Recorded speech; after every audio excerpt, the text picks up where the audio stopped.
Taxi FM, musique, sport, information. Toutes vos passions sont forcément sur Taxi FM. Taxi Presse. Retrouvez tous les jours de 11h à 12h45 Eric Gatan et ses confrères à bord du taxi de la mi-journée. Informations exclusives et coulisses de l'actualité tout azimut. Nos éditorialistes décryptent et commentent l'univers de l'actualité sans concession et sans langue de bois. Taxi Presse, tous les jours de 11h à 12h30 avec Eric Gatan. Madame, Messieurs, bonjour à tous. Nous sommes très heureux de vous retrouver ce matin sur la radio Taxi Presse de ce mardi. C'est avec Fioklo Adangblenou, le patron du journal L'Enquêteur, Acha Ibrahim, le patron du journal Temps Nouveau, et Ambroise Pondio, le patron du journal Eguadian. C'est avec eux que nous analyserons et commenterons les sujets de l'actualité. Nous parlerons beaucoup politique encore ce matin. En rapport à ce qui s'est passé à Lomé le week-end dernier, la commission de la CEDEAO qui a rencontré les protagonistes de la crise politique au Togo pour élaborer une feuille de route. Les prochaines discussions à venir, on pourra en parler finalement avec les confrères en studio. On évoquera également d'autres sujets de l'actualité. Sur Taxi FM, l'info roule. Et d'abord, une idée des journaux qui sont dans les kiosques ce matin. Il y a le quotidien Liberté. Liberté qui parle justement de la crise politique en attendant le verdict de la CEDEAO. L'incertitude écrit le journal sur la quintessence des recommandations avec une caricature qui n'est pas mal du tout à lire donc à la première page. L'article c'est à la page 3 du journal Liberté. Mine, attribution de permis de recherche hors diamant. Omerta sur les résultats, écrit le confrère. Le journal qui parle également du Gabon. Le Gabon avec les jeunes Togolais arrêtés lors de la visite de Fort Gnassingbé détenus dans des conditions alarmantes, écrit notre confrère. Et puis les accidents de se succèdent à la SNPT. Une semaine après le décès d'un ouvrier, un autre hospitalisé suite à un grave accident, révèle ce matin notre confrère. Vous lirez l'article dans le quotidien Liberté. Le quotidien Forum de la semaine, politique, Bawara, le ministre qui dit ce ne sont pas les slogans démagogiques qui adhéreront ou adhéreront donc ou aideront, voilà, qui aideront les facilitateurs. Vous lirez l'article donc dans le journal le quotidien Forum de la semaine. Coopération, signature de l'accord ou de l'acte de mise réception du nouveau siège de l'Assemblée nationale togolaise. Vous lirez l'article dans le journal. Et puis, Université de Lomé, Kokoroko répond aux enseignants qui menacent d'aller en grève. Vous lirez sa réaction dans le quotidien Forum de la semaine. Et puis, toujours par rapport à la situation à l'université, le syndicat national des enseignants du supérieur du professeur Bachana ne trouve pas de raison d'aller en grève. Vous lirez sa réaction dans le journal. Et puis, sécurité routière, le coût du permis de roues est ramené de 10 000 à 5 000 francs avec des formations gratuites aux motocyclistes. Vous lirez l'article dans le quotidien Forum de la semaine. Le quotidien Togo Matin qui revient sur la crise au Togo, meeting et manifestation de la C14. Où se situent alors les entorses aux libertés publiques? C'est l'interrogation du confrère. Vous lirez l'article à la page 3. Avec la journée mondiale de l'environnement 2018, les Nations Unies appellent à bannir les produits en plastique à usage unique. Le confrère revient donc sur le sujet. C'est la page 10 que vous lirez l'article. L'Alternative qui publie un dossier ce matin sur le port autonome de Lomé. Naufrage du port autonome de Lomé, le contre-amiral Adénion perd le contrôle du navire, écrit le journal, sa photo ainsi que celle du ministre des Transports, Ninsao Nyonfam à la une du journal. Le dossier, page 3 et page 4. Politique, la C14 annonce des manifestations, le gouvernement décide des itinéraires. La chronique politique du journal, Fort Gnassingbé, a définitivement perdu la guerre des élections, écrit le journal. Et puis Front social, le retour de la tempête, les enseignants, chercheurs en grève, les magistrats s'y préparent, écrit l'alternative. L'éveil de la nation face à l'enlisement de la crise, la proposition que la CEDEAO pourrait faire à la classe politique. Le confrère revient un petit peu sur le sujet, sur l'interdiction quand même des manifestations dans certaines villes à l'intérieur du pays. Série de manifestations. Le gouvernement autorise les manifestations, mais reste intraitable sur les itinéraires. Le journal revient un petit peu sur le sujet. C'est dans l'éveil de la nation. Il y a l'Union pour la patrie en cours d'adoption à l'Assemblée nationale. Le nouveau code foncier s'attaque à la question de l'expropriation. Vous lirez l'article dans le journal. C'est la deuxième partie que vous retrouverez à la page 3 du journal. Campagne de commercialisation et vente de la graine de coton. Une embellie des prix attendus pour accompagner la prochaine campagne cotonnière. Le confrère revient un petit peu sur le sujet ce matin. Il y a aussi le médium. Le médium avec la déventure du lycée technique d'Adi Dogomé, l'épicentre des escapades amoureuses. Le journal en parle ce matin. Et puis, loi sur le foncier. Plus de bradage des terres aux étrangers. Et puis énergie, le gouvernement annonce une nouvelle centrale thermique de 60 MW à Lomé. Le confrère en parle. L'Indépendant Express qui publie une interview exclusive de Maître Dodji Apevon.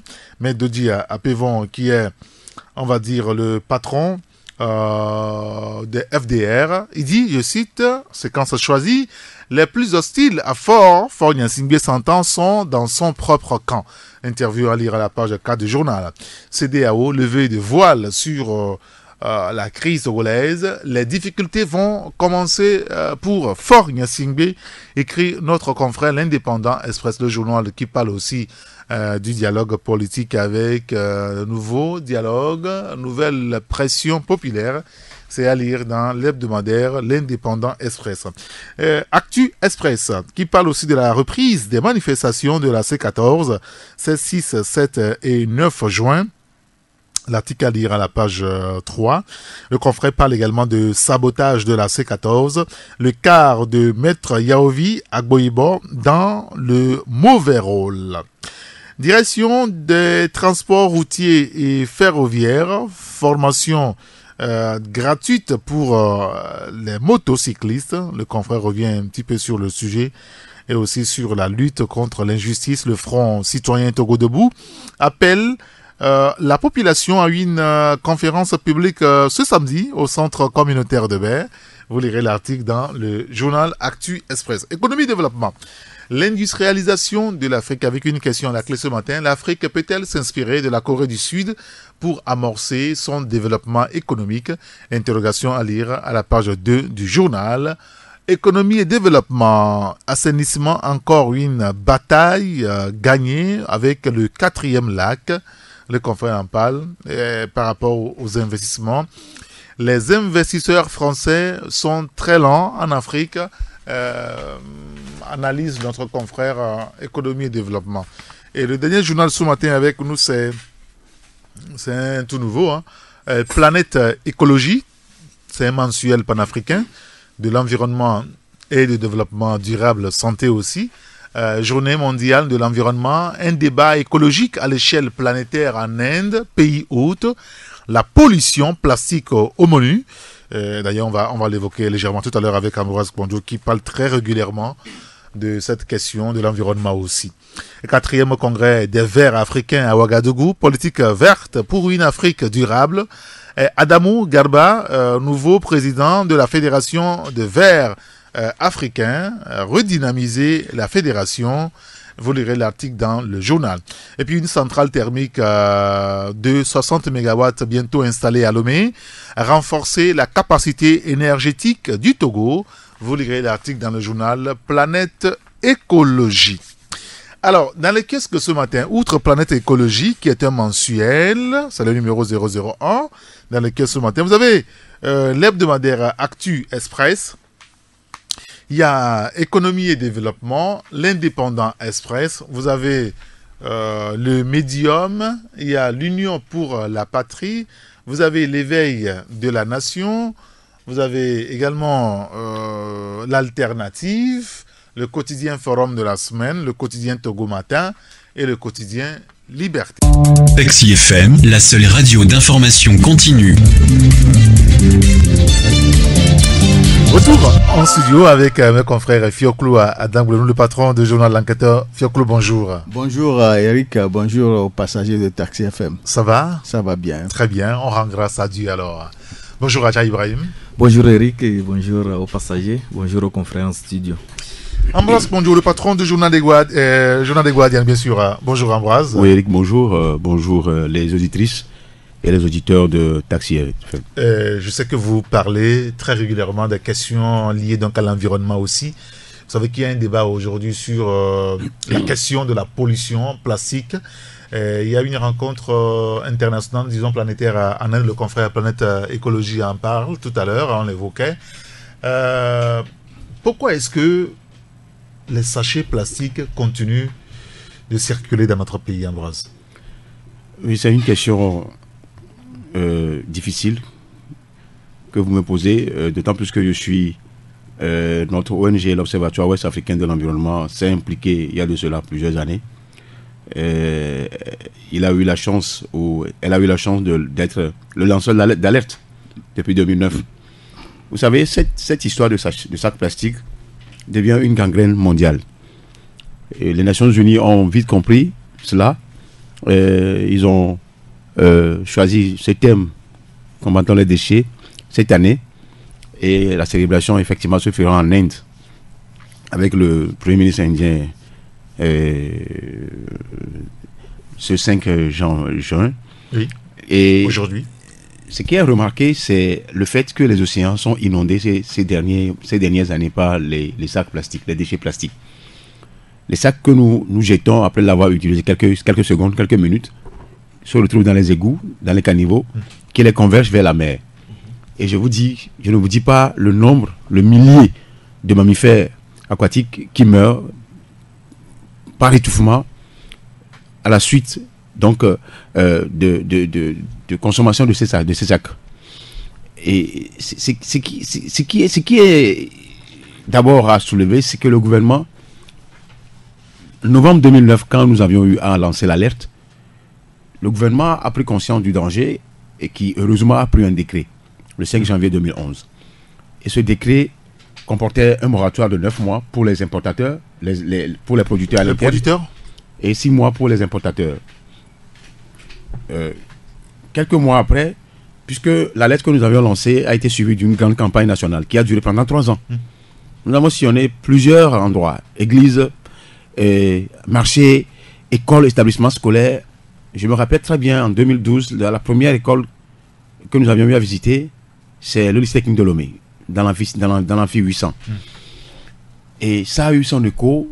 Les élèves, étant un vecteur d'information, ont vite compris qu'il faut ramener ce même message aux parents à la maison, comme quoi utiliser ces sacs-là qui sont rentrés dans les habitudes des années 92, arrimant avec la crise sociopolitique, avec des importations pas possibles. Il y avait seulement une ou deux unités à Lomé ici qui en fabriquaient, mais plus les importations se déversaient sur le marché. Et même les grossistes ont pris conscience, parce qu'on a eu à les rencontrer avec la directive de l'épargne au grand marché en ce moment. Les industriels aussi ont commencé par prendre conscience, sauf que la recherche du gain et des milliards en compte plus pour ces industriels-là qui résistaient à ce décret. Donc, on n'a pas baissé les bras, on est encore monté au chrono, on criait tous les jours que je fais, on crie comme on le peut. Et le gouvernement est même allé fermer certaines unités industrielles. Il y a 9 unités industrielles qui fabriquent ces sacs. Le gouvernement est allé fermer au moins 6 ou 7, ceux qui veulent suivre la réglementation. Surtout les résistants là. Il y a des Libanais, il y a des Béninois, il y a des Togolais, il y a des nationalités qui sont dans cette histoire-là. Et ce qui avait été brandi comme menace, c'est les gens là qui doivent perdre leur emploi si éventuellement ils fermaient les usines. Oui. Ils avaient menacé. C'est l'épouvantail qu'on agite. Oui, à chaque fois. Comme quoi c'est un couteau à double tranchant. Et on savait aussi que le gouvernement en gagnait en matière de taxes. Un bal de sac qu'on importe, on peut avoir des milliers de francs là-dessus.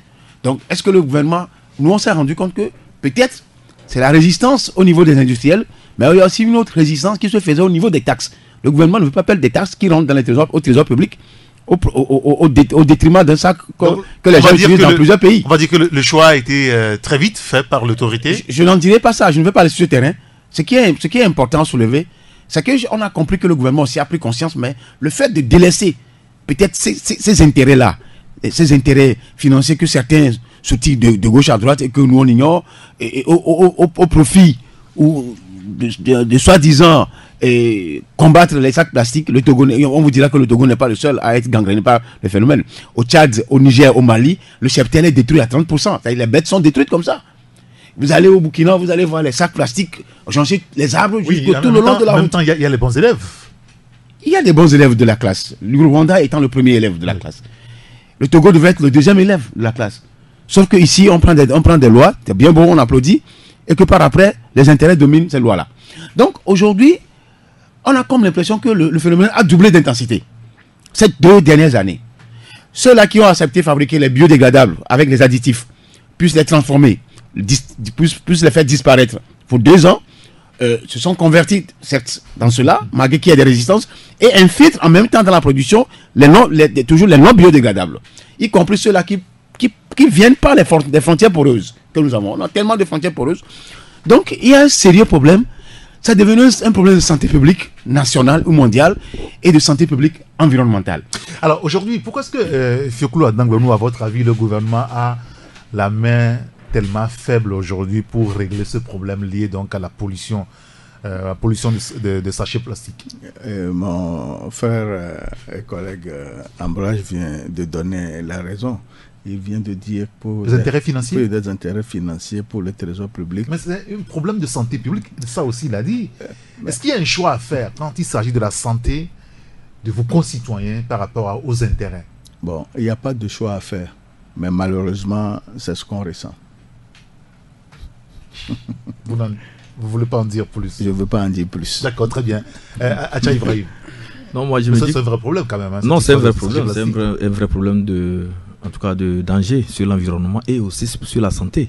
Parce que quand vous allez sur d'autres choses, surtout si je prends le cas de Abidjan et de la Côte d'Ivoire, les autorités ivoiriennes ont pris des mesures en ce sens parce que ils se sont rendus compte que quand on utilise les sachets en plastique et qu'on les laisse à l'air libre comme ça, surtout que c'est non biodégradable, donc ça crée des problèmes vraiment environnementaux énormes. Donc, il semble qu'un sachet pour être détruit complètement, il faut 400 ans, c'est ça? Plusieurs années. Oui, il faut plus de 400 années. Ouais.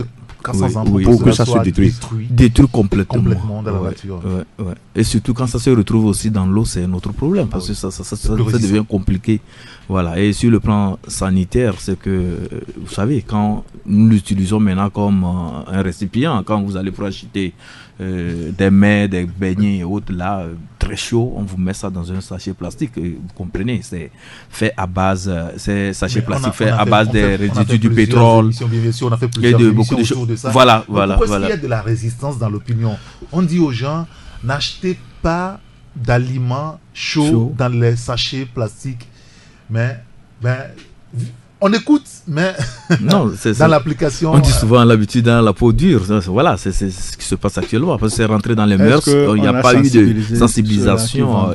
Certes, il y a eu des sensibilisations. Les ONG ont sensibilisé. Je me rappelle... c'est depuis des années, ça fait 7-8 ans que nous avions lancé l'alerte. Et les gens, on est même allé à Kara. On est allé dans les écoles. Les gens, tous 90% ou 99%, mais pour ne pas dire 99%, ont compris qu'il faut avoir une conscience dans la chose. Mais la résistance se trouve au niveau du fait que les gens pensent que c'est rentré dans leur habitude. Même pour acheter de la bouillie, les gens laissent les gobelets à la maison. Il n'y a pas de solution alternative, justement. Il n'y a pas de solution alternative, justement. L'alternative qui avait été proposée, c'est les sacs biodégradables. Qui avait été proposé.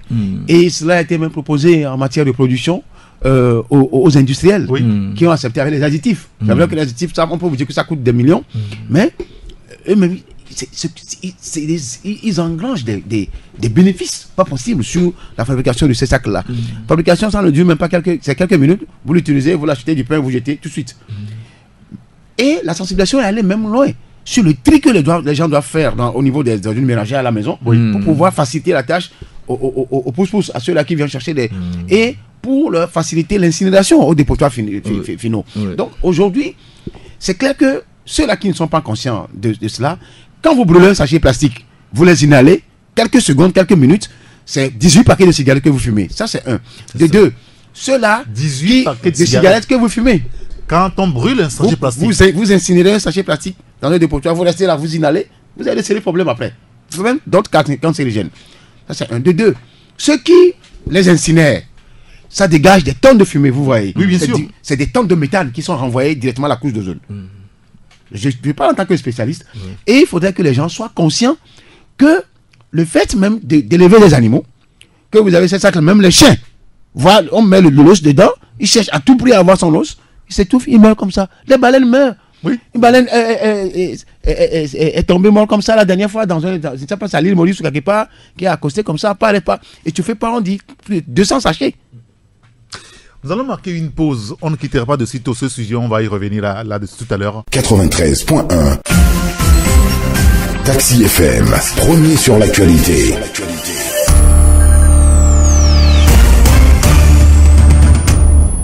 Retour en studio avec les confrères.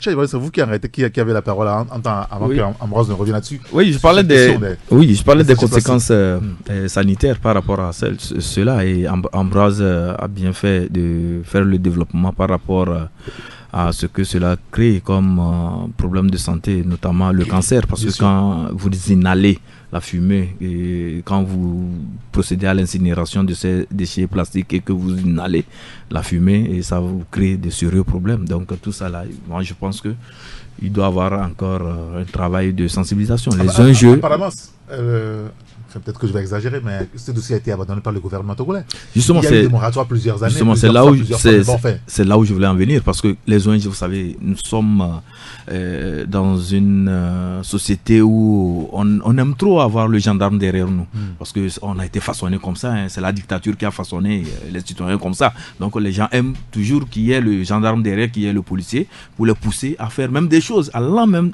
dans leur propre intérêt. Ouais. Et donc il va falloir que l'État togolais revoit avec surtout les assistants d'hygiène, revoit comment mettre en place des mécanismes pour contraindre les gens à ne pas utiliser trop le plastique et surtout à contraindre ceux qui les importent et ceux qui les distribuent à vraiment cesser ça, aller vers les biodégradables ou bien aller carrément vers les comment les appelle-t-on là, les emballages en papier et autres là qui sont facilement au Ghana c'est le papier. C'est maintenant ce qui a été adopté. Tout à fait au Ghana. Il faut offrir aux citoyens d'autres alternatives. Il le faut, mais s'il n'y a pas d'alternative, je pense que les gens vont continuer avec ce qu'ils ont l'habitude de faire. Je pense que c'est ça. La seule alternative que nous, écologistes, au niveau de l'Observatoire de l'environnement, nous pensons, c'est les sacs en papier.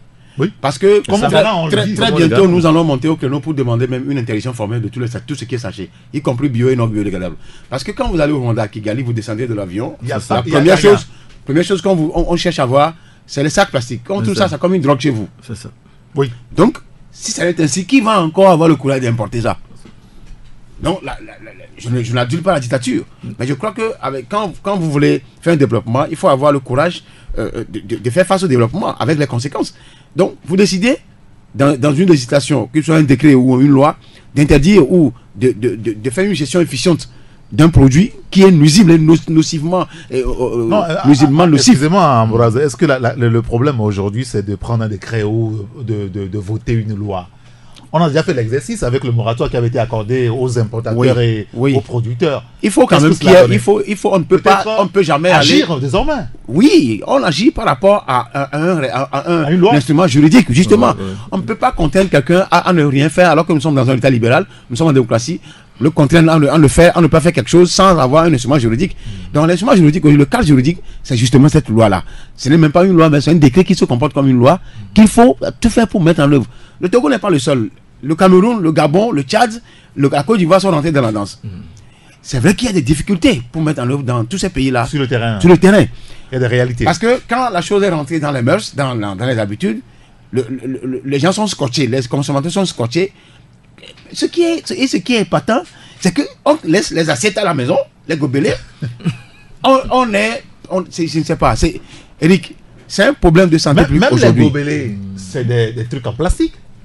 Oui. Ça aussi, Ou bien ça, c'est moindre. On va en parler après.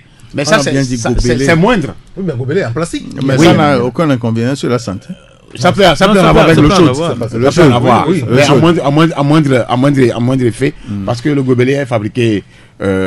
Tout ça là, il y a du polyéthylène. Tout ça là. Oui, bien sûr. Sauf que le degré d'incinération du plastique avec des particules qui se désintègrent rapidement au contact de la chaleur ou du feu n'est pas la même que le gobelet. Maintenant, et je précise que même les particules biodégradables, du sac biodégradable dont on parle, quand ça rentre dans le sol, ça détruit la rentabilité du sol.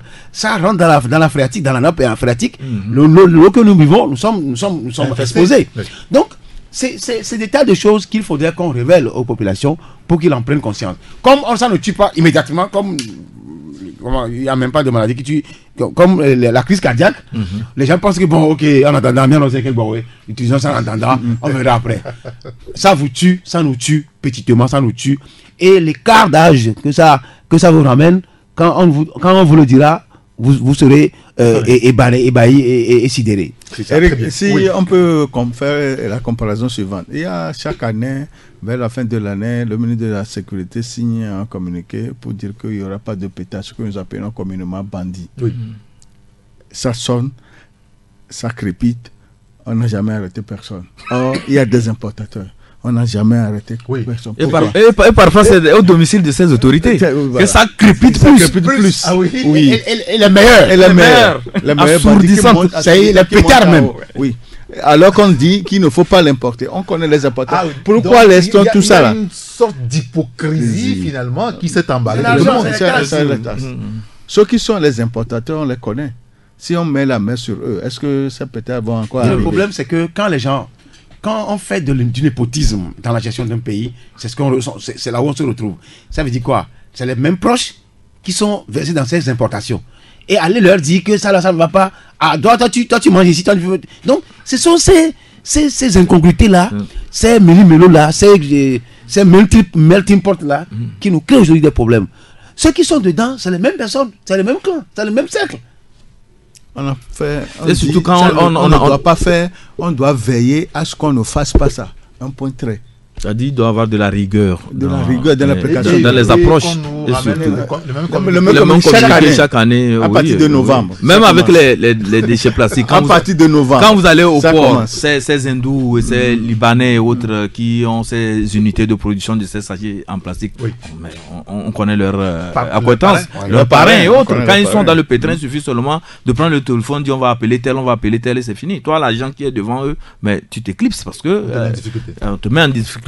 On dit on va appeler telle personne. Vous savez, il y a des noms qui font peur ici au Togo. Quand on évoque ces noms-là, vous comprenez, vous devez céder en même temps. Voilà les choses qui se passent. Donc il faudrait.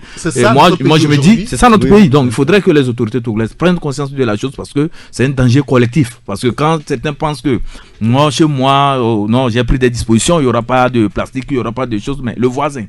Mais il y aura du plastique chez lui. Et les conséquences seraient des conséquences qui vont prendre toute la nation en étau. Et vous voyez que ça serait vraiment une mort collective. S'il faut faire les lois pour ne pas les appliquer, ce n'est pas la peine qu'on les prenne en là. C'est ça. Et en dehors de ça aussi, il y a un autre phénomène. Je pense que Ambroise va... on prend les lois, l'application pose problème. Si pencher là-dessus, c'est les déchets électroniques et électriques. Aujourd'hui, Lomé est devenu un dépotoir des piles de cellulaires, des appareils de téléphonie mobile, des réfrigérateurs et tout ça là. Mais c'est presque un dépotoir. Le Togo est devenu comme un dépotoir. Quand vous allez au TP3, vous voyez les cargaisons de piles, de portables déjà utilisés, des powerbanks, beaucoup de choses. Or, mais c'est des déchets solides et très dangereux. On les jette comme ça. Alors, je suis surpris quand le ministère de l'Environnement par exemple. On ne dit rien pour le moment. On attend que ces gens de sommet arrivent. Non, on attend que ça explose, qu'il y ait de sérieux problèmes avant de se lever. Et là, vous comprenez, ça ne marche pas. Il faut anticiper. La preuve, l'argent, on prend des billets, classe affaires, ces rencontres, ces réunions. Et puis derrière, il se passe quoi? C'est pour prendre les perdièmes et c'est fini. Quand on revient, on s'achète une nouvelle voiture et la vie continue. Nous risquons même d'être envahis par les sacs plastiques, les déchets plastiques. Ça, c'est déjà un fait. Maintenant, ce qu'il dit d'important et qui devient récurrent, Et si on nous prend garde, on risque aussi d'avoir des problèmes de santé en matière de pollution ambiante. Ces déchets électroniques-là. La dernière fois, il semble que c'est les services douaniers français qui ont intercepté des bateaux qui venaient vers Lomé. Tout à fait. Pour déverser des déchets électroniques, des trucs comme ça. Et les Français. Mais qu'est-ce qui autorise que ces bateaux accostent chez nous? Et je ne vous dis pas ce que ça crée comme problème, même aux dépanneurs qui sont dans les environs de ces sites-là. Ceux qui. L'étain, le plomb, le beryllium, le lithium, c'est des produits hautement toxiques et nocifs qui sont contenus, surtout quand l'appareil n'est pas utilisé. Oui. Même la télévision, avec son tube cathodique, contient 4 kg de plomb. Et c'est très dangereux. Et de lithium, très dangereux pour la santé. Ces appareils, quand on ne les utilise pas, tout ça, ça dégage. Le fait qu'il n'y a pas de circuit de courant, et vous laissez là, c'est fini. C'est un danger. Donc un appareil que vous n'utilisez pas, qui est dans votre chambre, il faut l'élaguer. Il faut l'évacuer. Surtout le tube cathodique de la télévision qui n'est plus ancien là. Dans laquelle le courant ne passe pas, devient nocif pour vous-même, dangereux dans votre chambre. Les portables que nous... Parce que les produits avec lesquels on fabrique ces produits, c'est à partir du sol. Ouais. C'est vers le sol, c'est du sol. L'étain, le plomb, le beryllium, le lithium, le palladium, tout ça là, c'est des produits hautement nocifs quand il n'y a pas de courant qui passe. Et c'est très dangereux. Très dangereux. Et on n'a pas d'unité de traitement, de recyclage de ces déchets-là. Je pense qu'il y avait eu... J'ai suivi une ONG la dernière fois. Qui est dans... Je crois du Djolé ou... C'est au niveau d'Aïdo Gomével ici. Je connais là-bas. Qui est dans le recyclage de ces... Juste après le lycée technique et le camp. D'accord. Dans un vent là-bas. Ils sont là-bas. Ils se débrouillent. Ils ont eu un financement du FEM, du Fonds pour l'environnement mondial. Un petit fonds. Ils essaient de faire quelque chose. Mais est-ce que ça, c'est suffisant? Non. Non, il faut le tri ou bien le recyclage. Le tri ou bien le recyclage. Oui, ils font le recyclage. Ils font le tri et le recyclage en même temps. Il semble qu'ils revendent ça à d'autres unités, à d'autres personnes qui ne sont pas sur le territoire. Donc, les deux filières là, filière déchets électroniques et filière sachets plastiques, déchets plastiques, doivent avoir des repreneurs. Quand en 2009 on a commencé, il y avait une ONG qu'on appelait Environnement Plus, vous vous rappelez, qui s'est créée en 2010, qui a collecté des sacs là avec des balles de sacs de 1 kg, 2 kg. On donnait 15 francs, 50 francs aux enfants, qui aussi ça donnait à cœur joie.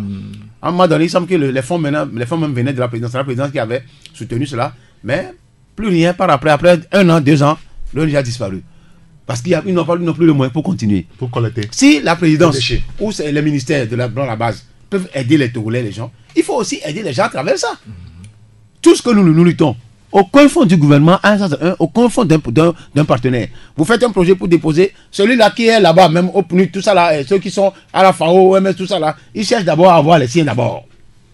Le problème demeure. Soit ils vous proposent autre chose à travers laquelle ils peuvent rapidement avoir leurs intérêts, leurs gains. C'est ça le pays, c'est comme ça. Merci beaucoup. Comme ça. Nous allons aborder notre sujet lié donc à la société. On l'évoquait un petit peu hier avec les confrères qui étaient là en studio. C'est ce qui s'est passé au Grand Marché vendredi dernier. L'immeuble, une grande partie quand même qui s'est écroulée, qui a causé dommages terribles avec des décès. Le gouvernement officiellement nous dit qu'il y a 2 décès, plusieurs blessés. Et ça pose un problème par rapport donc à la construction de nos bâtiments. Hier, on parlait de permis de construire. On s'est vite rendu compte qu'il n'y a pas que le permis de construire. On peut avoir le permis de construire.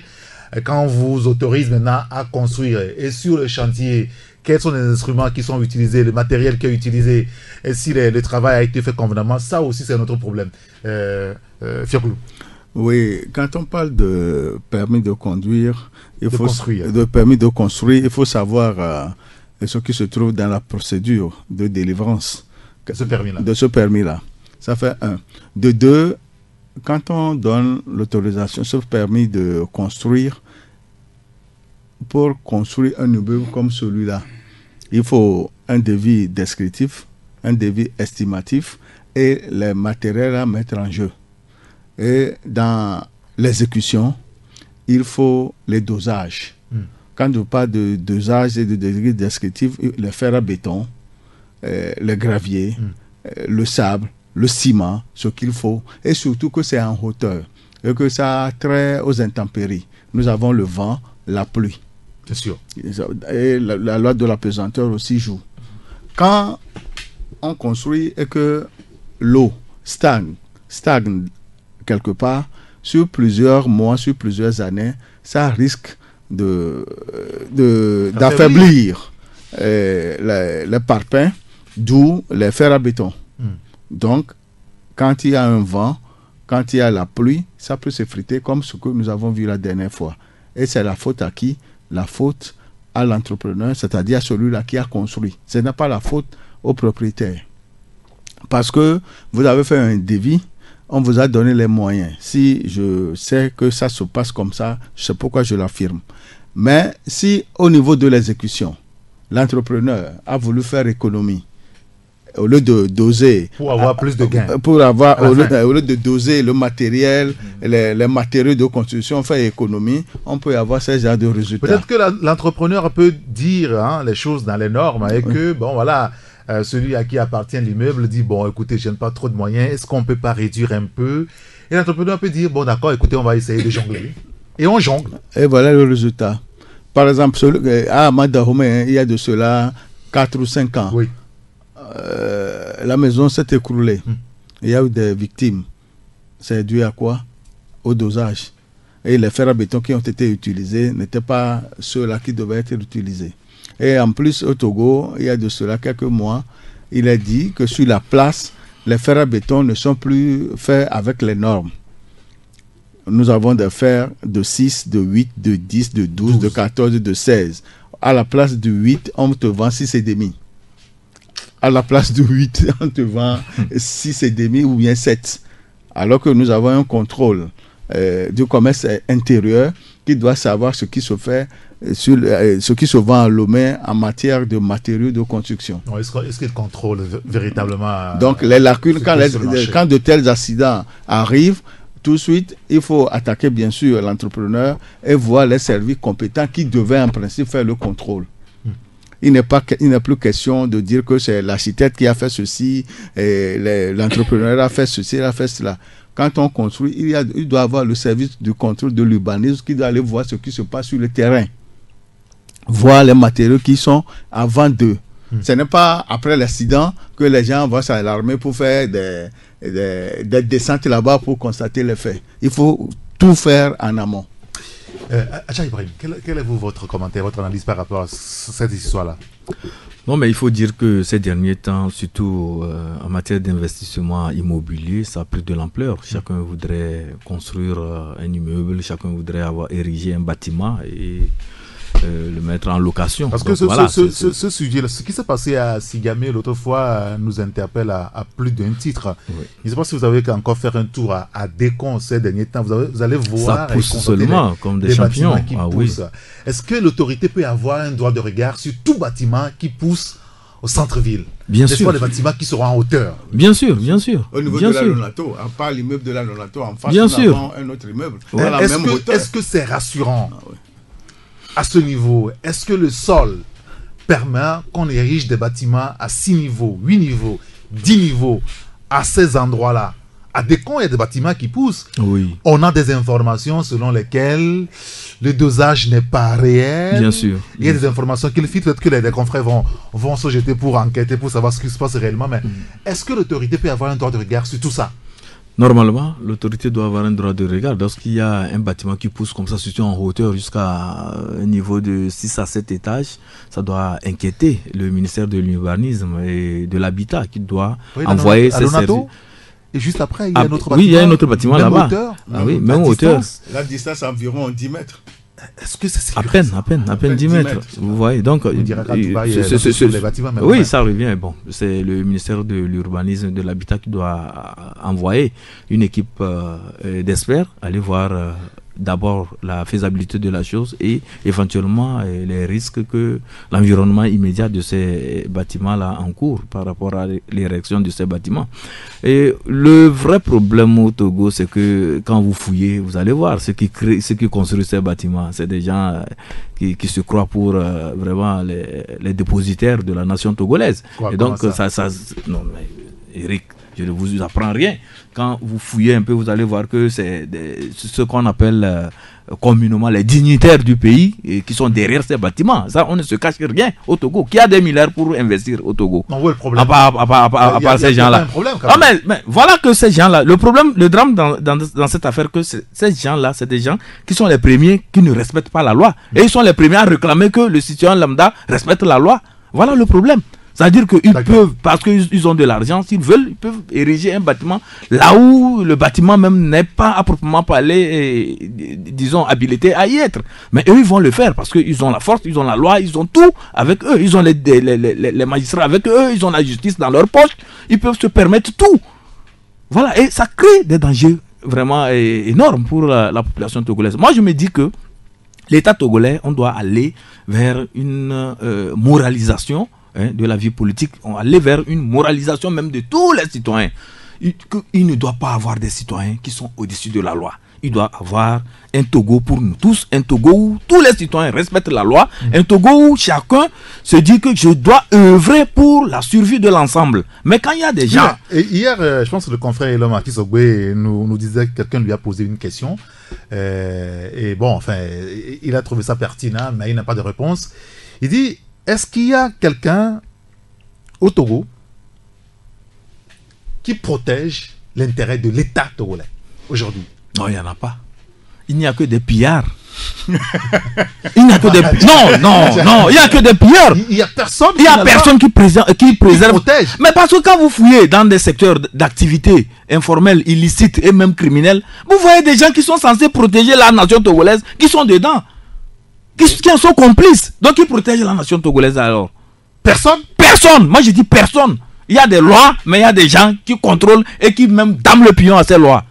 Bon, pour ne pas contrarier la question qu'on a posée à notre confrère Atis Ogbe, dans une république, le ministre de la Justice, garde des Sceaux, et le procureur de la République sont habilités à protéger les intérêts de l'État. Et en plus, le font? Avant que ça ne soit possible, il faut que le procureur de la République soit libre de toute action et surtout saisisse des dossiers pendants. Pourquoi est-ce qu'ils ne le font pas? Ça veut dire qu'ils ne sont pas libres? Alors qu'ils sont censés être libres? Oui. Pour protéger l'État togolais. Vous savez, quand nous sommes souvent, quand nous sommes souvent alarmistes par rapport à certains sujets, c'est parce que nous avons constaté que les choses se font sens dessus, sens dessous dans ce pays. Et il faudrait qu'on ait le courage de le dire. Si ça va s'arranger, que ça s'arrange pour le bien de nous tous. Pourquoi je disais que personne ne protège les intérêts du pays? C'est parce qu'il y a des tas de problèmes que la presse a révélés. Il y a des tas de dossiers en matière de corruption. Les gens ont pillé l'argent du pays.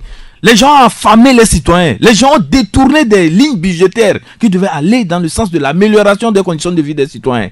Mais quand on a révélé tout ça là, vous avez vu quelqu'un brancher? Celui qui doit brancher beaucoup plus, ça doit être le procureur. Bien évidemment, mais il n'a pas branché.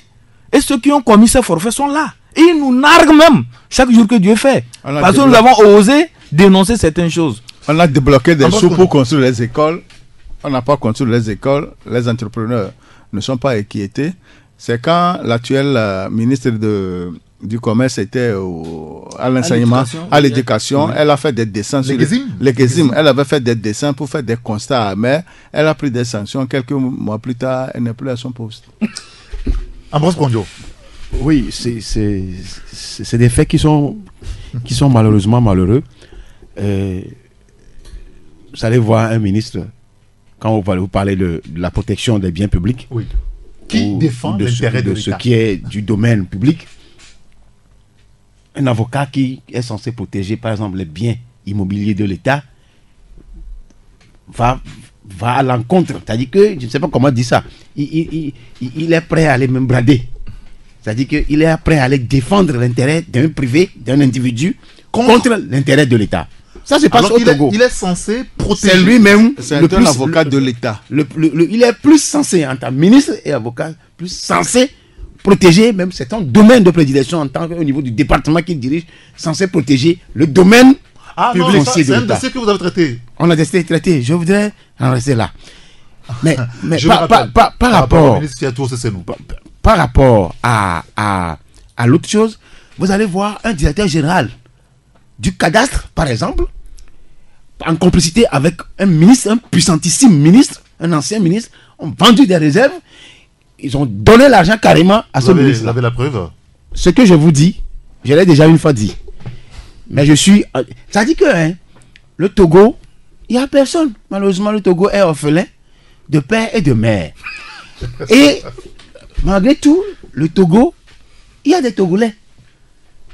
Les Togolais, je le dirai tout à l'heure, les Togolais, quoi qu'on en fasse du Togo, il y aura toujours des Togolais qui prendront en charge le Togo. Parce que ceux qui le font aujourd'hui, ils partiront. Ils ne seront pas là-bas à vie. Même Donald Trump, il partira un beau matin. Donc c'est pour vous dire que... Sauf qu'il n'est pas Togolais. Oui, je suis en train de dire que les gens peuvent le critiquer. C'est lui pour le moment, c'est le plus puissant. Sur la planète Terre, c'est lui. Sauf que parmi les puissants, on peut trouver Kim Jong-un aussi. Parce que lui, ce qui m'intéresse de lui, c'est que quand il lance la première pierre, lui, il lance deux en même temps. Ce qui veut dire qu'il a fallu continuer. Donald Trump s'est pratiquement recroquevillé. Ça, c'est un autre dossier. Maintenant, je dis qu'au Togo, et j'ai l'impression, il y a des ministres qui ont déjà fait 10 ans au poste actuellement. Oui. Pratiquement 10 ans. Victoire Dogbe et autres sont pratiquement dans leur 10e année. Broum, par exemple, le ministre Broum. Oui. Lui, par exemple, tu sais, moi j'ai toujours dit, je n'adule pas les gens. Mais quand la personne fait bien, il y en a toujours des gens qui peuvent l'accuser. Si la personne est compétente dans son domaine, un enseignant-chercheur de classe exceptionnelle. Il cherche quoi? Il cherche ce qu'il peut chercher à l'université. Il fait des recherches. Maître de conférence. Et rechercher en Afrique de l'Ouest. Ouais. Ce monsieur, il est à son poste, il fait son travail. Mais sauf qu'il y a des butosards, ministre. Tu viens d'en citer un. Lui, c'est un grand butosard. C'est-à-dire, c'est des gens qui sont là parce que je suis... Vous ne l'aimez pas. Non, moi je l'ai appelé à causer la dernière fois. Ah, d'accord. Mais pourtant, je suis désolé. Quand un grand butosard, quand tu joues contre l'intérêt du Togo, tu m'auras en face de moi, tu peux beau être mon papa. Seulement, pour mon papa, je ne le dirai pas au micro. Parce que lui, c'est ma famille. C'est pourquoi je dis. Mais je ne parle pas de vol. C'est-à-dire qu'il y a des choses qu'il faut dénoncer jusqu'aux os. Il y a des choses comme... C'est pas tout ce qu'on va dire à l'antenne. Mais le Togo est mal dirigé. Il faudrait que le Togo change de dirigeant. Moi, c'est tout mon problème. Je vous poserai la question. On va revenir sur le sujet qu'on avait pris au début par rapport au grand marché de Lomé, l'immeuble qui a vu une bonne partie de sa façade qui s'est écroulée. Mais on va marquer d'abord une pause. 93.1 Taxi FM. Retour en studio avec mes confrères Ambroise Kondjo, Fiokoulo Adanglenou et Acha Ibrahim. Alors, par rapport à cette construction, peut-être encore un dernier mot là-dessus, on va évoquer la question, une autre question, avant d'évoquer la question politique aussi. Est-ce que, finalement, à partir de cet incident, le gouvernement ou l'autorité compétente des ministres liés donc à l'habitat, au cadre de vie, peuvent chercher à savoir comment est-ce que les bâtis se font finalement dans la capitale ou dans plusieurs autres villes quand on veut passer à 2 ou 3, 4 niveaux? Oui, en principe, ce n'est pas ils vont chercher à savoir, ils ont l'obligation de contrôler. Quand tu dis ils vont chercher à savoir, c'est pas bien. Le ministère de l'urbanisme, de l'habitat a l'obligation de faire des contrôles à partir de ces incidents parce que c'est dans son rôle. Si on construit avec des fers à béton de 6, si le dosage de ciment n'est pas bon et que le bâtiment s'écroule, ça fait des victimes et des blessés. Bien sûr. Et ce sont des Togolais. Or, il est là pour veiller à ce que les logements soient décents. Soient décents pour tout le monde. Si les conditions de construction ne sont pas les bonnes, en principe, c'est lui le fautif. Ils ont une direction qui se charge de ces genres d'affaires. C'est l'occasion. Il y a 3 ou 4 cas déjà en 2 ou 3 ans. Donc, il faut que ce ministère fasse ses preuves. Oui, décidément, il faut qu'il travaille. Il faut qu'il travaille, il faut qu'il aille sur le terrain faire des contrôles.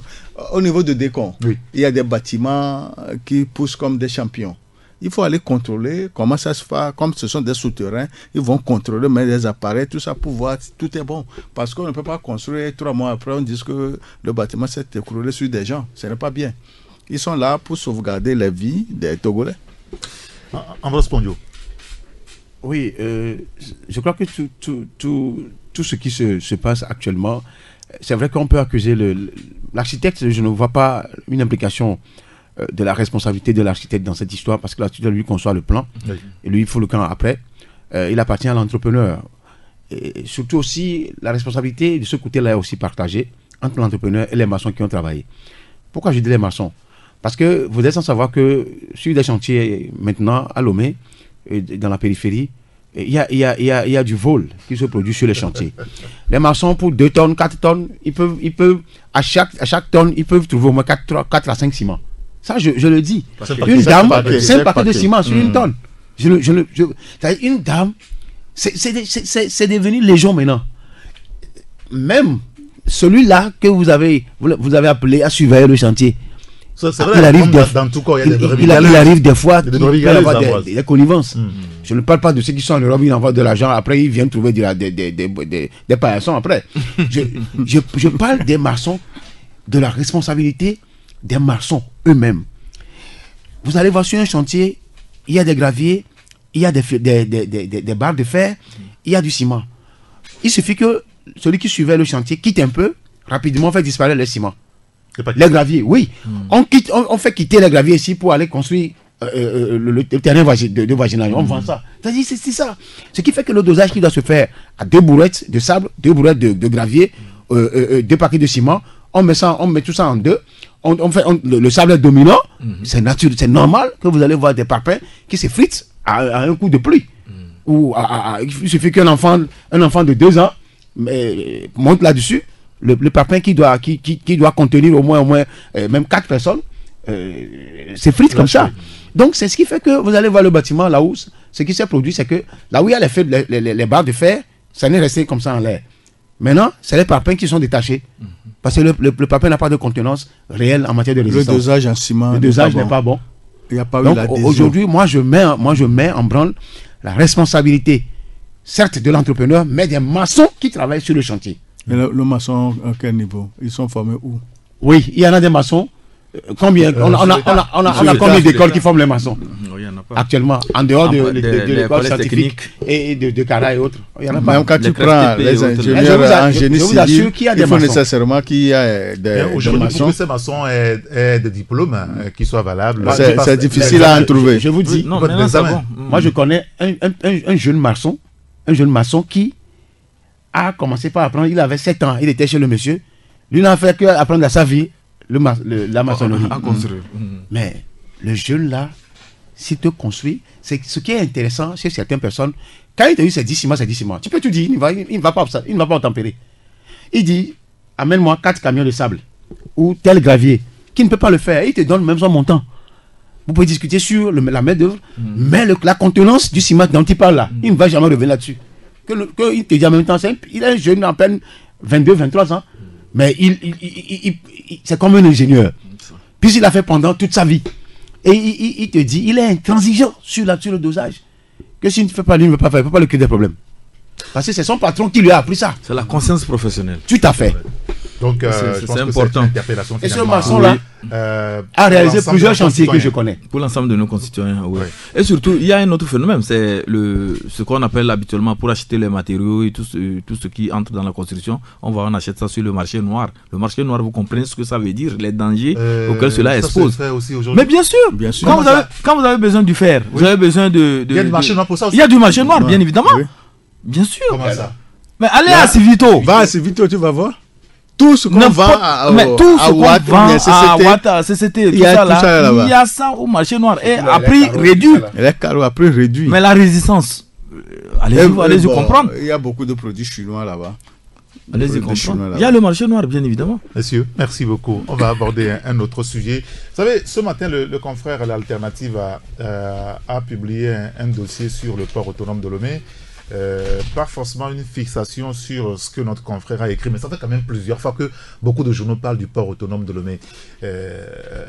Est-ce que finalement, c'est vrai que Fogan Adegnon a beaucoup de casquettes. On le sait, le patron du port autonome de Lomé, on le sait, le patron de la mairie de Lomé, on le sait, président du conseil d'administration du CHU. Il semble qu'il est aussi membre de plusieurs autres conseils d'administration. Ça fait 13 ans qu'il est au port autonome de Lomé. Le poids de l'âge un petit peu également. Voilà, quand on implique dans son dossier le ministère des Travaux, enfin le ministère de l'Insa Union Femmes, Transport et Travaux Publics. C'est son ministère de tutelle. Bien sûr. Est-ce qu'il ne faut pas revoir le port autonome de Lomé aujourd'hui qui n'intéresse pas, vous n'intéresse plus l'Iterland? Eric, vous savez que...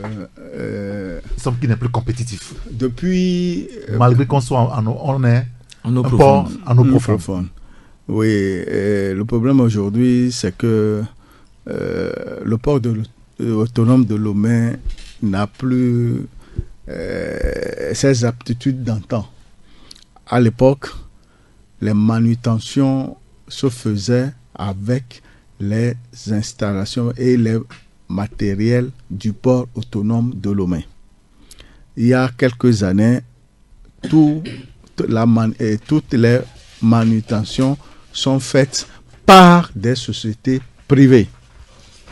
Ça veut dire qu'on a vendu la manutention au privé. Au privé. Pour pouvoir bien manger. Et que le port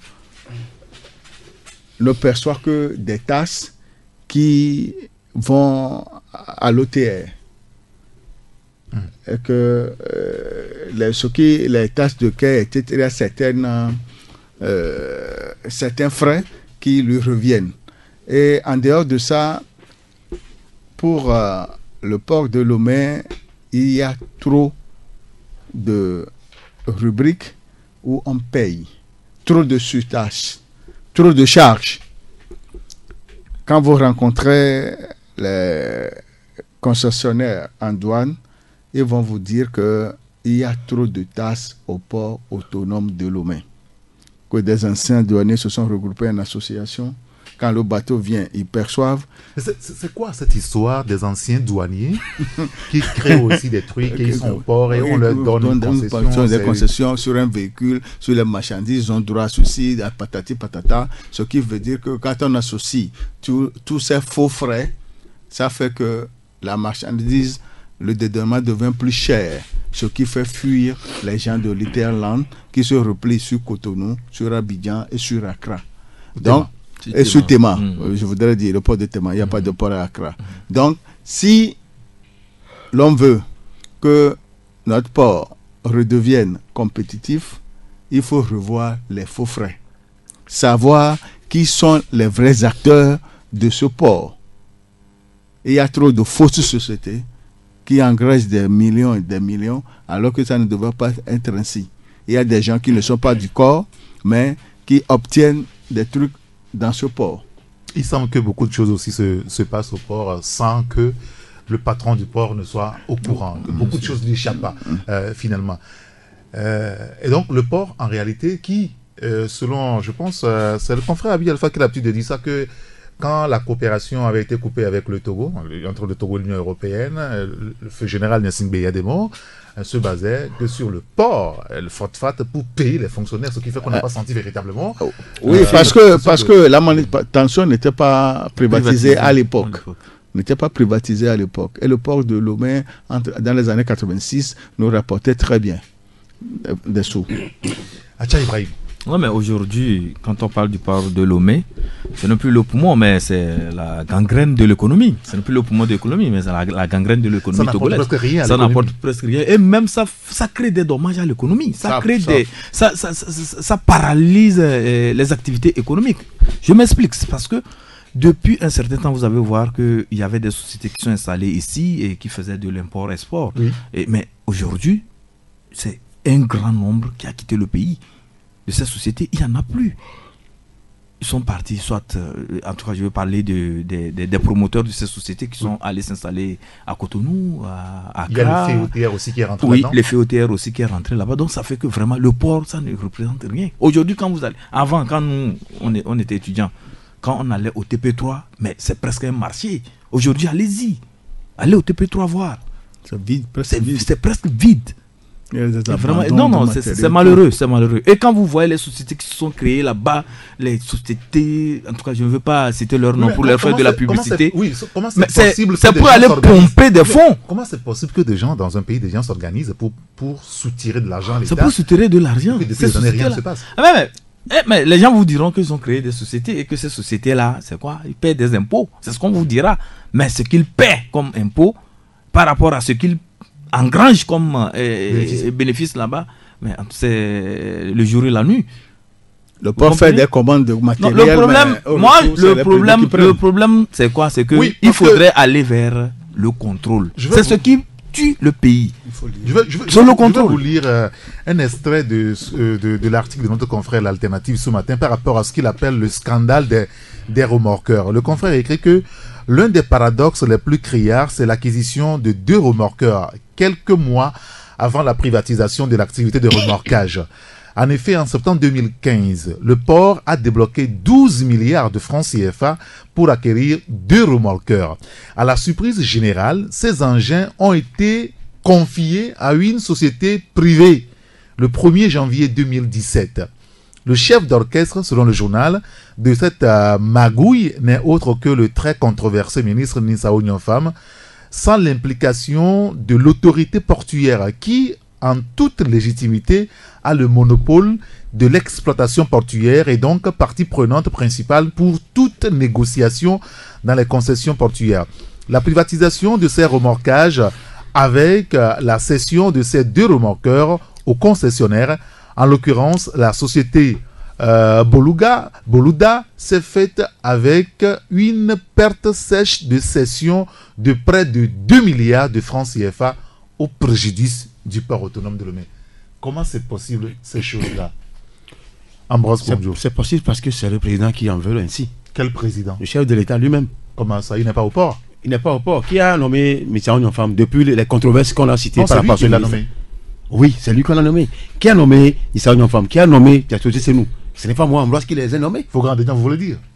Je parle de Nissao Nyonfam. D'accord. Adénion Kassi, voilà, il ne voit rien. Mais c'est lui le président. Enfin, quand lui, il s'est gosé, lui ne voit rien. Je suis désolé. L'argent rentre dans les poches. Adénion, il n'en sait rien. Vous voulez le dédouaner? Je ne le dédouane pas, Adénion. Je sais qu'il y a des gens au port qui font du bon travail au port. Vous prenez le directeur commercial qui est là, M. Néné, qui fait un bon travail, qui travaille bien. Sauf qu'il y a des choses qui se passent autour d'eux qu'ils ne maîtrisent pas. Comment un ministre, il va dire salut le ministre. Il vient, il dit bon, allez, il prend le téléphone, il l'appelle, comme ça se passe au Togo. C'est ça. Donc, ce monsieur-là, je ne sais pas quelle confiance Faure Gnassingbé a en ce monsieur, en les gardant au ministre, en tant que ministre, qui commettent des bévues. Regarde l'affaire de la route Lomé Enfant Fogan. Oui. Quand vous fouillez, vous allez voir encore qu'il y a des pillages là-bas, du détournement des fonds là-bas. Et les mêmes personnes sont là. Vous savez, la crise a fait grandir beaucoup de gens. A fait grandir des gens, non seulement ça, a fait remplir les poches aussi. Si ce n'est pas cette crise-là qu'on a commencé par connaître depuis août, ces gens devaient être évincés depuis du gouvernement. On nous a dit toujours que Faure Gnassingbé n'aime pas qu'on lui donne des ordres pour faire son gouvernement. On ne lui donne pas des ordres. Malheureusement, les mêmes personnes qui sont là constituent une gangrène pour l'État togolais. Des gens qui sont 10 ans. Les Français font bien. Ils nomment quelqu'un ici à la brasserie du Bénin ou à Nyoto, il fait 3 ans, il fout le camp, d'autres personnes viennent. Plus tu dures dans le poste, plus tu deviens un magouilleur professionnel. C'est ce qui se passe au Togo. Donc, moi je dis que le port est une machine, est une vache à lait pour tous les pilleurs, les roublards, les bitosards du pays qu'on connaît. C'est les mêmes personnes. C'est les mêmes personnes. Les mêmes personnes qui ont des actions, Cotecna, Cotec, tout ça là, c'est des machines à bouffer l'argent du Togo, sur le dos des Togolais. Tout ça, là, on a créé ça. Pourquoi ça se passe, à votre avis? C'est Faure Gnassingbé. C'est lui le premier responsable. Si moi j'ai accusé quelqu'un, c'est lui en premier que j'accuse. Ce n'est pas moi qui les ai nommés. J'ai l'impression même que... En même temps, il fait confiance en des gens. Oui! Pour travailler. C'est-à-dire que j'ai l'impression que quand tu manges, je mange. Tout le monde, tous, nous mangeons. Donc, je crois que fondamentalement... C'est un verbe qu'on conjugue finalement. À la douane. C'est un verbe du premier groupe. À la douane.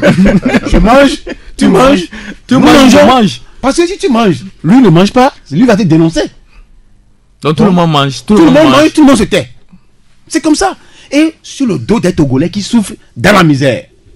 Nous, on ne va pas se taire. Mais ça- Nous, on va continuer par les dénoncer jusqu'à ce qu'ils se retrouvent dans leur dernier retranchement, qu'ils jugent un beau matin de vider les lieux pour d'autres personnes viennent gouverner le Togo.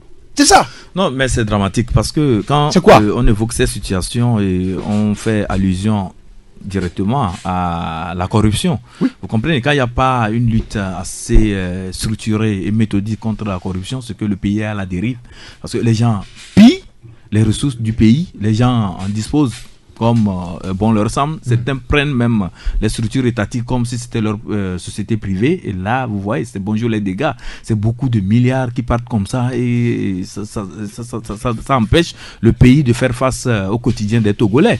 Quand nous parlons du port autonome de Lomé, c'est le contrôle qui manque, c'est tout. C'est qu'il n'y a pas de contrôle. Le port, on vante toujours les mairies du port. Non, c'était soit à Boyomé. Sinon, maintenant, à l'heure actuelle, quand il faut parler du port autonome de Lomé, sincèrement, il ne faut plus parler ça en termes d'une structure qui crée certaines choses ou bien qui apporte de la valeur ajoutée au pays. Vous savez, quand il y a le tour cycliste du Faso, oui.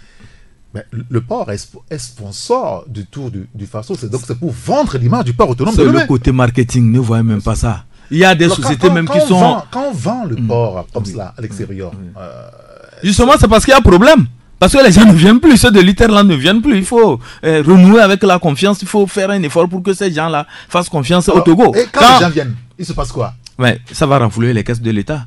Mais sauf que les gens là ne vont pas venir. Le parce problème, que ça ne va pas. C'est pourquoi nous parlons de contrôle. S'il y a un contrôle au port et on mettait chacun à sa place et on essayait de mettre un dispositif assez rigoureux pour dissuader ces genres de corruption et autres là, je pense que ça va aller. Aujourd'hui, je vais vous donner une information. Allez-y. Vous pouvez vérifier les employés, ceux qui sont là au port, ceux qui travaillent dans l'administration. Dans l'administration. Et même, il y a certains même qui sont des dockers ou bien autres là. Mais il y a des gens qui sont là sans salaire actuellement. Et pourtant, c'est au port. Actuellement? Bien évidemment. Fouillez, vous allez voir. Il y a des gens qui sont restés jusqu'alors, ils n'ont pas été payés. Et quand vous demandez, ils disent que la direction leur dit, la direction du port leur dit il n'y a pas d'argent. Où est-ce qu'ils vont prendre de l'argent pour le payer? Voilà encore une aberration. J'ai découvert qu'on paie les employés du port depuis un moment. Je pense que le confrère l'alternative. Vous comprenez? Une découverte de 6 milliards. Vous comprenez? Et en dehors de ça aussi, quand on revient un peu dans la manière de gérer les choses, vous allez voir qu'il y a un sérieux phénomène. C'est que le plus souvent, les autorités, ceux qui sont à la tête des structures et autres là, c'est quand ils ont une manie de manipuler, excusez-moi, le chef de l'État. Parce que quand ils sont en pétrin, comment est-ce qu'on peut manipuler quand je parle de manipulation, prenez ça dans le sens premier du terme. Je vais m'expliquer. Le sens premier du terme voudrait dire que quoi? Quand quelqu'un est dans des situations assez, disons, inconfortables, il suffit seulement d'amener la presse à le lyncher et autres là. Et la personne dit que c'est fini. Le chef de l'État ne va plus l'enlever là-bas parce que le chef de l'État n'aime pas qu'on lui dicte certaines choses. Voilà la manipulation dont je parle. Quand vous voyez ces ministres-là, des fois quand la presse envoie des flèches et autres là, mais ça fait leur bien. Ils sont très contents que la presse en parle parce que le chef de l'État ne va pas céder à la pression de la presse. Le chef de l'État ne va pas céder. Mais c'est ce que la presse relève des choses qui sont réelles. Bien évidemment, mais les gens disent, et c'est ce qui se dit normalement, et c'est ça qui est vérifié dans la société, c'est par expérience. Quand il y a un problème, quand on parle mal de quelqu'un et qu'il doit avoir dans les jours à venir des mesures fortes pour dégommer cette personne, quand on fait assez du bruit, le chef de l'État ne va plus sur ce terrain parce qu'il n'aime pas qu'on lui dicte ces choses. C'est ce que les gens disent et les ministres surfent sur ça. Quand ils sont en difficulté, ils font tout pour que les projecteurs de la presse soient sur eux et là, ils savent qu'ils sont protégés parce qu'ils savent que leur patron ne va pas les dégommer. Voilà ce qui se passe. Et ça, tout ça là, il faudrait qu'on ait le courage de le dire. Si ça va changer, que ça change. Très bien. Oui, la politique de l'Iterland en question a été mise en place par l'ancien directeur général du port, Agboyome Kodjo, avec Opération Solidarité sur mer. Oui, bien sûr. Oui. Ce qui veut dire que les pays de l'Iterland avaient tous les avantages pour au port de Lomé. Et aujourd'hui, avec la privatisation, le résultat est clair. Le port ne participe même pas au budget de l'État. Est-ce que ce n'est pas un scandale que le port, vous savez, quand vous achetez un véhicule, de l'ordre de 1 million, enfin, le minimum pour sortir un véhicule au port, ça fait que c'est le million. Oui, c'est entre 800 et 1 million. Oui. Et comment ça se passe finalement que l'État ne se retrouve avec 0 francs dans tout ça? C'est pourquoi je vous ai dit tantôt qu'il y a tellement de faux frais à telle enseigne que l'État togolais n'en bénéficie plus. Et il faut revoir les choses. Le port de Tema, le port de Cotonou, le port d'Abidjan ont pris le pas sur le port de Lomé. Il faut revoir les choses. Moi, je veux juste dire, je donne l'exemple d'un véhicule qui pourrit au port et qui coûte 600 000, qui a l'abandon et qui coûte 600 000. Pour le sortir, il faut au moins 1,2 million ajouté à ces 500 000 là. C'est-à-dire, pour le Togo, ça c'est pour ce qui est censé rentrer dans les caisses de l'État et de ces différents concessionnaires là. Où va là cet argent? Un véhicule qui est à 600 000 et on les dédouane à 1,2 million. C'est juste un exemple que je donne. C'est comme ça. Beaucoup disent comme ça se passe au port là-bas. Donc, n'allez même pas dire à un véhicule qui coûte 1,5 million, vous allez vous retrouver dans 3 500 000, 4 millions. Et le drame dans tout ça, c'est que les gens vont acheter les véhicules à Cotonou désormais. Non, pas acheter des voitures à Cotonou, ils achètent ici et ils mettent ça en transit pour aller dédouaner ça à Cotonou, au Nigeria et autres.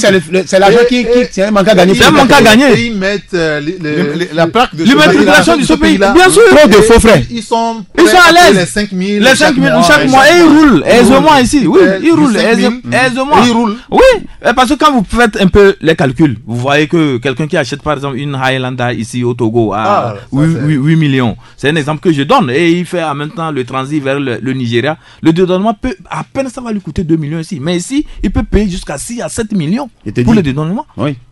C'est-à-dire que pour sortir le véhicule, il peut payer jusqu'à il y a des fois même de voleurs qui prennent, chacun prend de son côté. Messieurs, merci beaucoup. On va parler politique en 5 minutes environ. Et évoquer ce qui s'est passé samedi dernier dans notre capitale avec la commission de la CEDEAO qui était là, qui a rencontré les acteurs de la crise politique. Est-ce qu'on peut s'attendre à une reprise prochaine des discussions, Fioclo Adanglenou? Moi, personnellement, je me suis dit que s'attendre à une reprise du dialogue... pas totalement. Pas totalement, selon moi.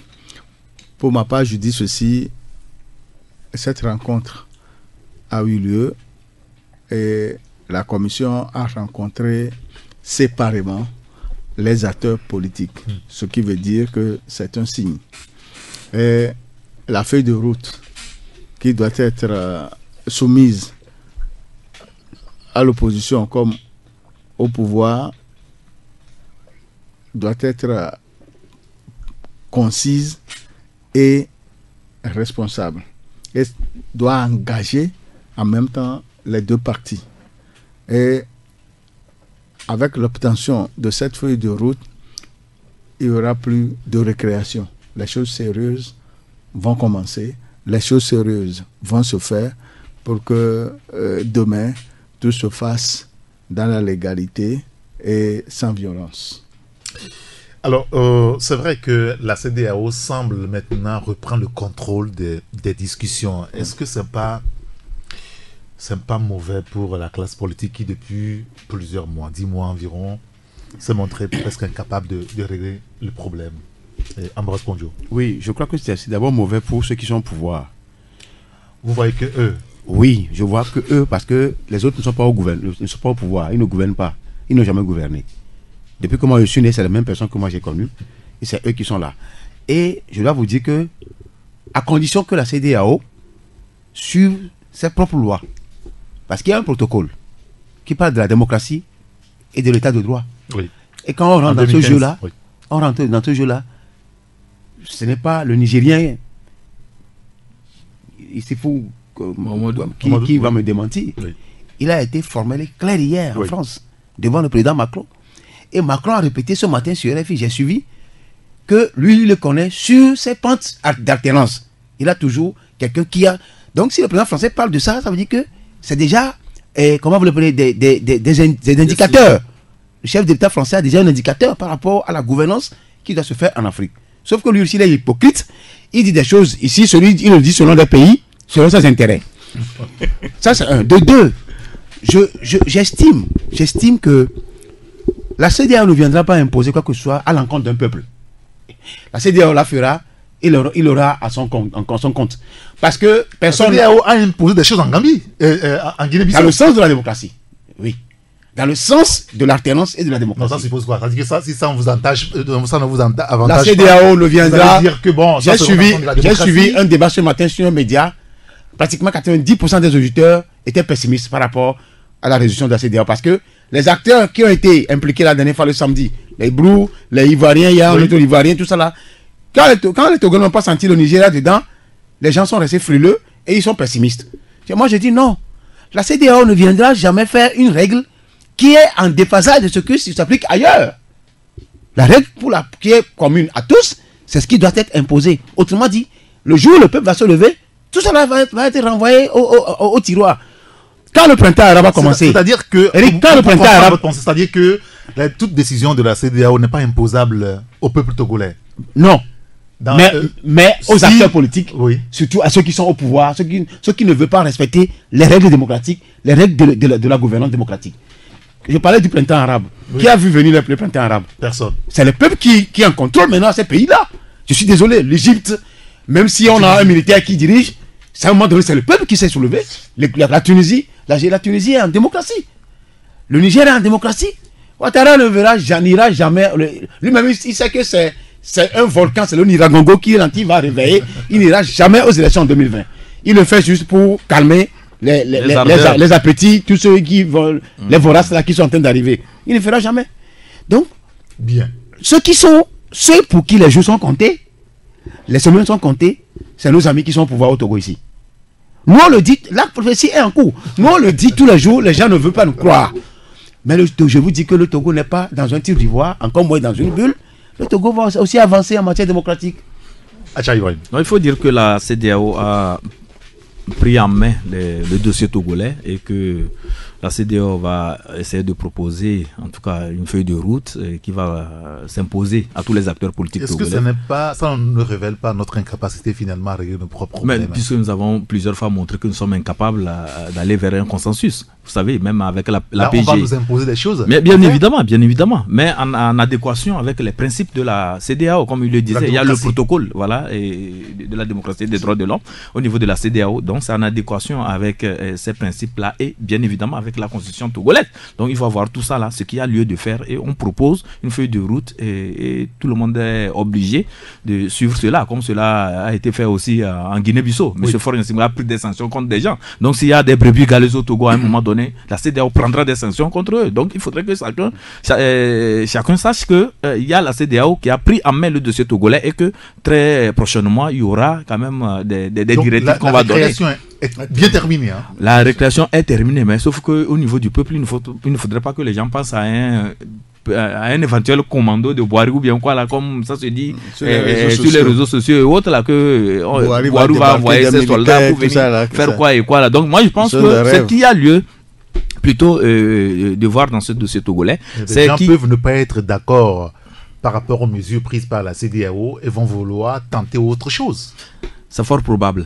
Mais il faut savoir que la CEDEAO ne va pas prendre une décision qui soit contraire au principe de la démocratie, qui soit contraire aussi à la normalité. C'est qu'elle a consulté les acteurs. C'est pourquoi elle a consulté c'est pourquoi elle a consulté les acteurs. Elle a pris en tout cas les positions de chacun et on trouvera quand même une ligne médiane pour faire évoluer le dossier togolais qui ne fait que durer, quoi. Monsieur, merci beaucoup. Merci Fioclou Adanglenou. Je rappelle que vous êtes le patron du journal Enquêteur, Acha Ibrahim, le patron du journal Temps Nouveau, et puis Ambroise Bondio, le patron du journal des Guardians. Merci à Diab Prosper qui a assuré la coordination technique. Juste après nous, c'est le journal à 12h45. On vous retrouvera nous autres demain pour une nouvelle aventure sur la radio. D'ici là, portez-vous bien. Appelez-moi Saint-Henri Gaton. À bientôt. Taxi FM. Le monde en une radio.